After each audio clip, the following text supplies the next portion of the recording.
Hoje eu converso com Carlinhos Silveira, um dublador há mais de 30 anos, e ele veio aqui no evento HQPB em João Pessoa e hoje vai prestar uma entrevista pra gente. Em primeiro lugar, Carlinhos, prazer receber você aqui em João Pessoa. E aquela primeira pergunta básica, como você entrou na dublagem? Em primeiro lugar, eu quero dizer que eu adorei João Pessoa.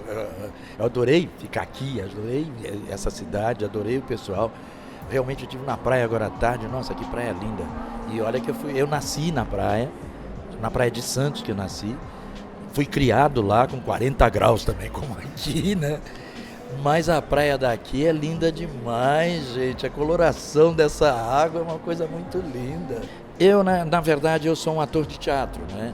Eu comecei fazendo teatro com 15 anos de idade.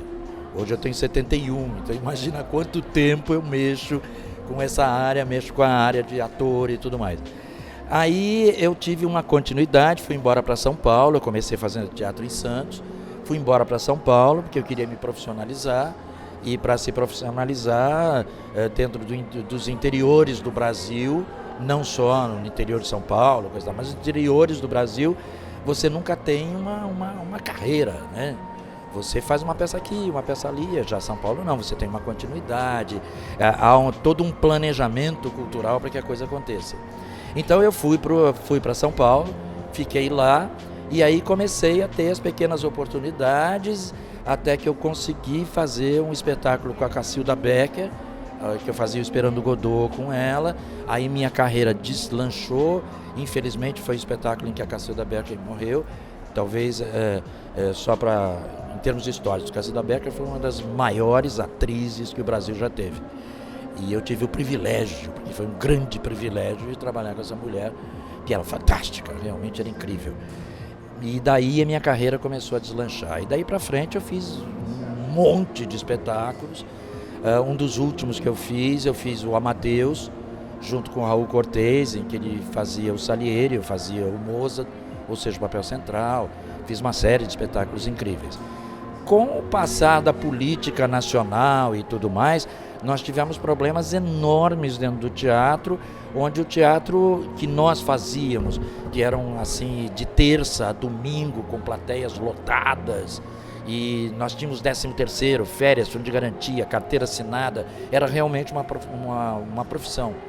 Com o passar da política, 64, ditadura militar e coisa e tal, a cultura e a educação foi para o brejo nesse país, né? E com ela fomos todos que trabalhávamos em educação e cultura. Então eu parti para fazer só uma série de comédias que foi daí para frente permitido se fazer, porque havia uma censura, havia uma série de problemas. E com o tempo isso foi ficando difícil, o teatro começou a virar cooperativa. Ou seja, você põe dinheiro para trabalhar e quem sabe você receba. Nisso eu já estava casado, já tinha 2 filhos, já estava me separando inclusive, e eu fiquei com meus filhos, né? Não foi minha esposa, minha ex-esposa que ficou, eu que fiquei, e as crianças eram pequenas, tinha que sustentar tudo aquilo. Eu disse assim, bom, o que eu faço? Eu fiz televisão durante um período, no período que a televisão era preta e branca, fiz o Sítio Pica-Pau Amarelo, aonde vocês veem o Sítio Pica-Pau Amarelo hoje na Globo, que é um sítio completamente diferente do que a gente fazia, porque era o Sítio Pica-Pau Amarelo que foi feito na Tupi, mais tarde na Bandeirantes, tudo com Júlio Gouveia, que dirigia, e a Tatiana Belin, que fazia a adaptação dos livros do Monteiro Lobato. Quando passou para a Globo, então a Globo já fez uma série de censuras em cima do Monteiro Lobato. Primeiro porque ele era um político absoluto de esquerda, né? O lançamento do Petróleo é Nosso é uma frase dele. E isso ficou para o resto da história. E ele tinha, por exemplo, para os personagens irem embora para outras histórias, tinha dentro dos livros do Monteiro Lobato, você lendo os livros, você vê que tinha uma coisa chamada pó de pirlim-pim-pim. Então eles jogavam o pó de pirlim-pim-pim para cima e começavam as grandes viagens. Eu não fazia parte do elenco central, eu fazia parte do elenco que contava essas histórias. Então a primeira coisa que a Globo fez foi tirar esses pirlim-pim-pim da vida, porque isso podia confundir com drogas, etc, etc. Então era um sítio completamente diferente. Mas de qualquer forma, aí eu passei para Record, passei a fazer novelas, mas não era a minha área, não era aquilo que eu queria fazer, o meu negócio era teatro mesmo. Aí voltei para o teatro, com essa queda do teatro, eu digo, bom, então para que área eu vou? Aí eu descobri a dublagem. E isso já foi por volta de 88. Por isso que eu te falei que eu estou há quase 30 anos. Daqui a 2 anos eu estou fazendo 30 anos de dublagem. E aí eu comecei a fazer uma série de trabalhos e estou aí, fazendo tudo isso até hoje. Lembra do primeiro trabalho com nome? Porque normalmente os trabalhos são uma ponta, mas o trabalho com nome, você lembra? Era na minha geração, eu digo nossa porque o que aconteceu foi o seguinte, a dublagem foi basicamente criada pelos radioatores, lá no começo, porque a gente sempre acha que a dublagem começou com a Herbert Richards, jamais. A dublagem começou em São Paulo com a IC, na década de 60. A Rede Globo nem existia ainda, nem nada disso. E a Herbert Richards, no máximo, fazia filmes nacionais só. Esse encaminhamento da Herbert daí para frente foi uma coisa entre a Globo e a Herbert. Porque, na verdade, a dublagem começou em São Paulo com a IC. Bom, e com isso, os filmes eram, sei lá, Glenn Ford. Então eram atores mais colocados, o cinema antigo de 50, 60, era tudo muito mais colocado. Então cabia ao radioator fazer isso de boa.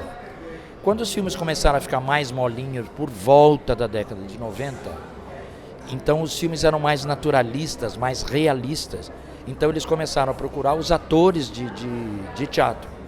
E com isso, queira ou não, eu fui de uma certa forma convidado para fazer isso. Então junto comigo entrou a Patrícia Scalvi, Armando Tiraboski, Elcio Sodré, uma série de atores que faziam teatro, né? Então a partir daí a gente começou a dublagem. Então a minha época não era a época onde havia assim, você começava tendo um curso e tudo mais. Não, a gente assistia os primeiros atores de dublagem fazendo e com eles a gente ia aprendendo. Então a gente passava o dia inteiro dentro do estúdio. E com isso eles não escalavam vozerio, que a gente chama de vozerio, ou seja, isso que a gente está escutando aqui de fundo, olha só. Isso é considerado vozerio, ou seja, é todo o som que tem na volta. Você está num restaurante, tem gente conversando, como agora, a gente está aqui, tem gente conversando ali. Tá os figurantes lá atrás. Exatamente. Então, para fazer essas coisas e a gente começar a entrar no microfone, então chamavam a gente assim, vem cá, olha, cobra aquele cara que está ali na mesa 3, e a gente ia cobrindo, e com isso a gente ia aprendendo a fazer. Agora, para ser sincero, o primeiro personagem com nome que eu tive, eu não consigo lembrar, são quase 30 anos. Agora, o que me fez deslanchar realmente na dublagem foi quando apareceu um filme, o Amadeus. Então, eu tinha feito no palco. Faziam 2, 3 anos atrás que eu tinha feito ele junto com a Raul Cortez. Então eu disse assim, não, eu conhecia tudo aquilo de trás para frente, né? Inclusive aquela risada que ele tem, que no fundo é uma dislexia, né? Como é? A risada? Ah, não dá mais. Porque a coisa é muito aguda, é isso que eu ia falar. Ele tinha um processo com o pai dele muito forte. E como trauma, ele guarda no cérebro dele uma risada de uma criança de 4 anos. Então tudo que acontece, ele fica sem graça, ele começa... E ele vai a agudos, que hoje em dia eu não consigo mais fazer isso, fiz há 30 anos atrás. Então esse agudo não dá mais. Então era uma das grandes dificuldades do filme. E fora o conhecimento que eu tinha no filme. E aí quando eu fiz, o pessoal enlouqueceu, disse, pelo amor de Deus, você estourou, blá, blá, blá. E aí eu comecei a trabalhar e comecei a fazer uma série de trabalhos super legais. E nós ainda não recebemos o consentimento do meu pai. Não inteiramente. Não totalmente. Agora, certamente um dos personagens mais importantes da sua carreira, porque foi um dos personagens, na verdade, foi uma série muito importante para a dublagem, foi o Chaka de Cavaleiros do Zodíaco. Qual é a importância desse personagem para você e do Cavaleiros para a dublagem?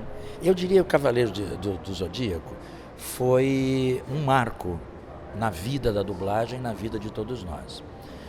Para ser sincero, o grande estouro que aconteceu comigo não foi exatamente em Cavaleiros do Zodíaco, como carreira. Foi exatamente fazendo o Lester do mundo de Bigman.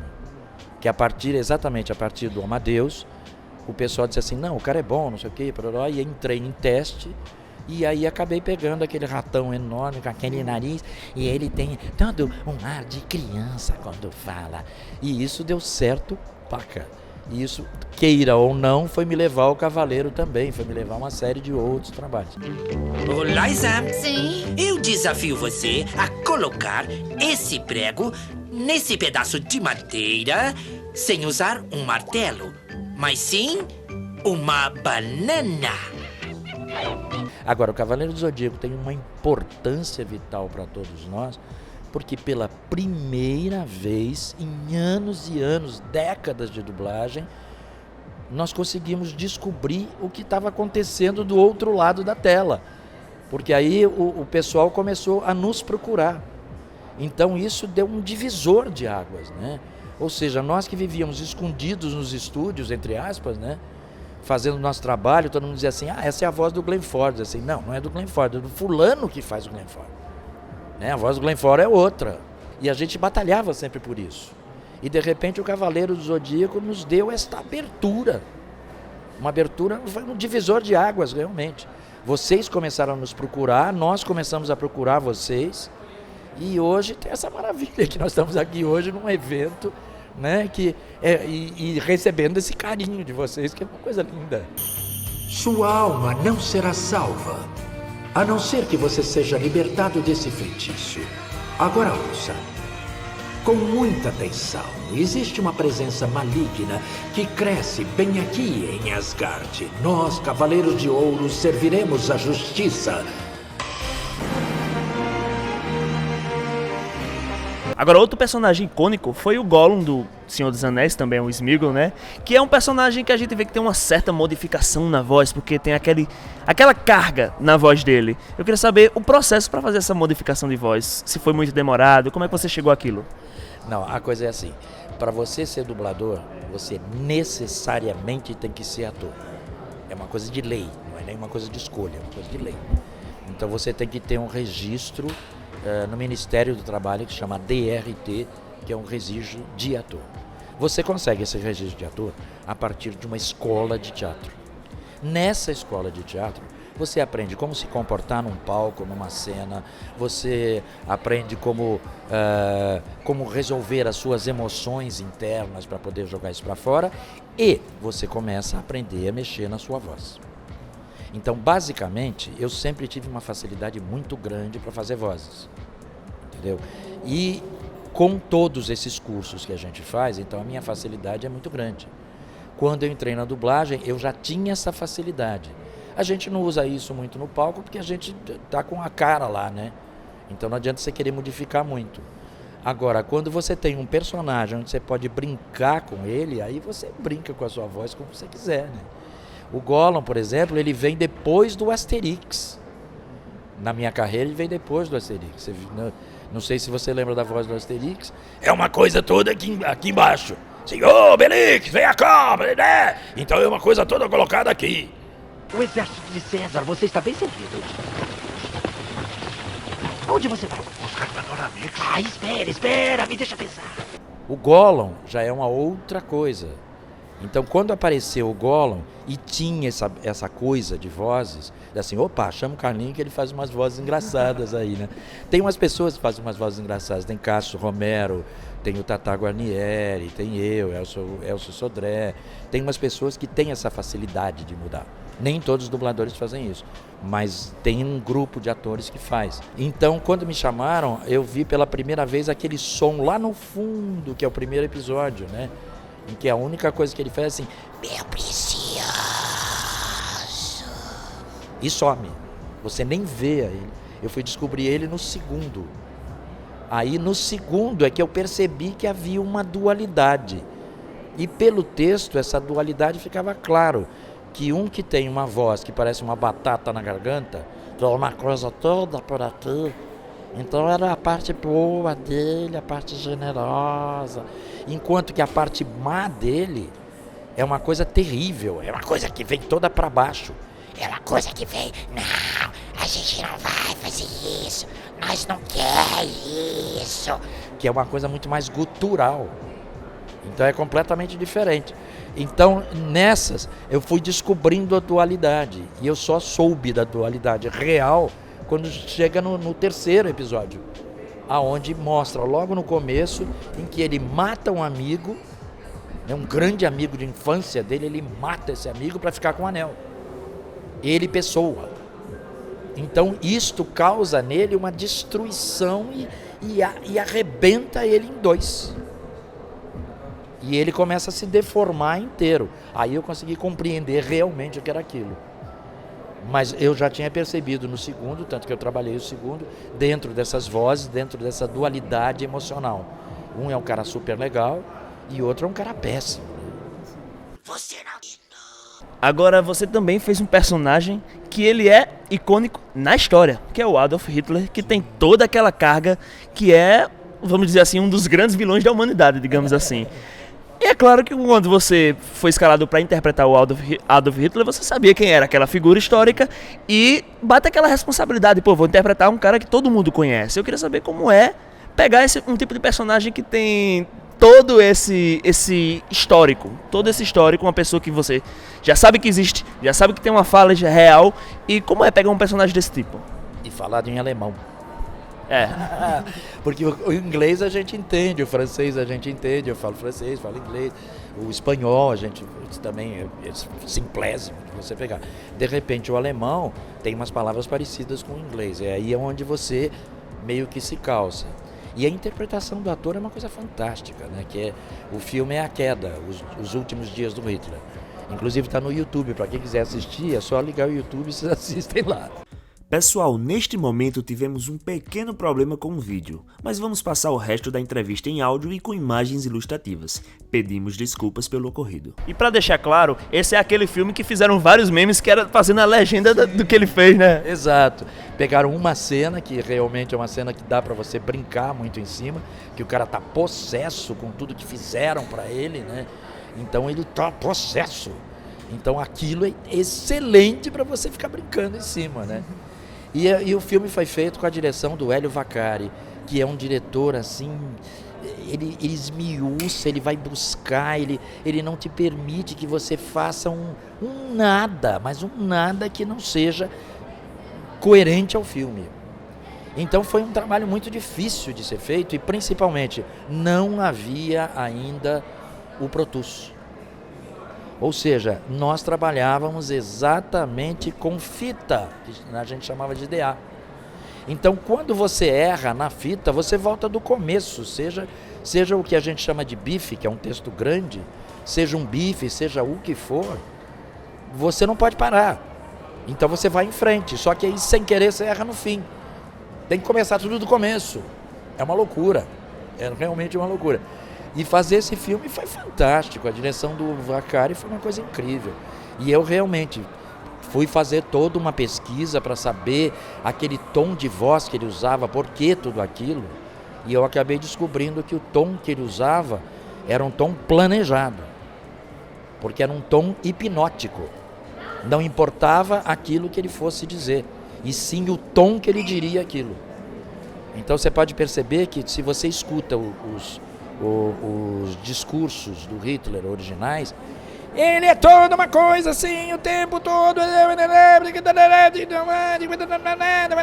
Isso vai te deixando completamente tonto.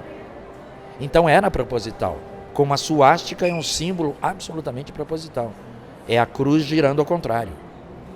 Ou seja, eles não estavam brincando. Eles sabiam o que eles queriam. Se era bom ou se era mal é um outro detalhe. Mas eles sabiam o que eles queriam. E eles atacaram certo. Até o ponto que deu no que deu, né? A catástrofe que deu. E eles achavam que aquilo estava certo. Todos estão mentindo pra mim! Até SS, nossos generais não passam de um bando de covardes, desprezíveis e desleais! Agora a gente não poderia encerrar a entrevista sem pedir as velhas frases clássicas. Queria que você desse uma palhinha de cada desses personagens, começando com o Chaka, o golpe do Chaka. Redenção divina! Asterix. Vamos lá, Obelix! Anda logo com isso, vamos pegar esses romanos! Manda o Gollum, Esther de Bickman. Olha, eu tô aqui nesse evento e tá sendo fantástico viver aqui em João Pessoa. Esse foi Carlinhos Silveira, muito obrigado por sua entrevista e volte sempre a Paraíba que você vai ser muito bem recebido porque aqui tem uma legião de fãs do senhor. E um grande abraço a todo o pessoal do Museu da Paraíba. Muito obrigado por esse carinho que vocês todos têm por nós. Um grande beijo. Curtiram o papo com o Carlinhos? Muito legal, né? Aproveitamos e agradecemos a organização do HQPB que nos permitiu essa entrevista, bem como a você que assistiu até aqui. Então lembrando, deixa o like, compartilha e se inscreve no canal. Um forte abraço a todos e até a próxima.